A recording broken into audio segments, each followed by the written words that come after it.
So over the last little while, there's been a lot of reports of where exactly the MCU is going to go following the acquisition of Fox, and specifically, where does the main brand in the MCU go, which of course is the Avengers. We've heard many rumors. Now, let's look at these and say what some of the latest rumors said, and why this might actually pan out to be more true than a lot of people want to believe.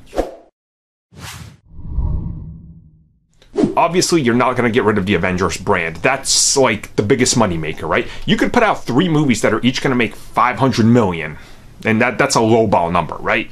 You put out an Avengers movie, teaming up all these characters, you're gonna like triple what you've made with any of these movies, right? With ease. This is how it goes. It's the Avengers brand. So looking at it that way, you have to kind of look at what some of the rumors have been saying. And once again, in the last couple of weeks, there's been a lot of buzz that some of the characters that we're gonna see in the upcoming Avengers Endgame are actually kind of testing the waters and testing the market to see how the audiences are going to respond to what the future holds for the MCU. Specifically, that the future is actually going to be multiple different divisions and style of Avenger teams. You know, we're going to be getting like a cosmic side, apparently, you know, that's more cosmic based, and we're going to be getting a street level, and then also they're testing the waters for a young Avengers team, which is something we've heard about probably about a year ago, and it keeps showing up here and there, and there's apparently even a script in the works that's been making its rounds, you know, through different writers, so there's probably some truth to this, and honestly, you have to look at it as a kind of you know, why this is a strategic move, right?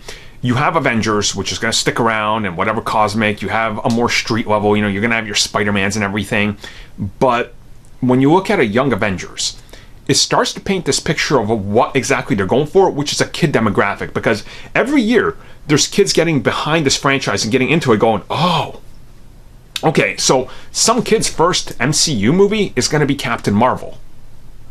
Someone's is going to be Spider-Man Far From Home that they see in theaters, right?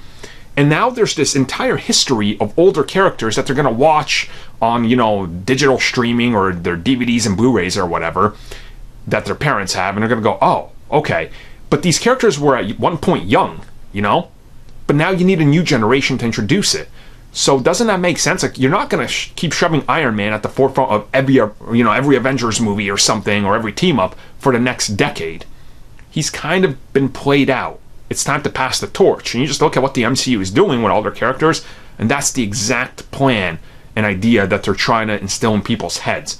So Young Avengers is honestly probably one of the smartest choices they could do, because it's going to bring a lot of kids that are watching these franchises now right there. You know, it's like, oh, younger generations, I can grow up with these.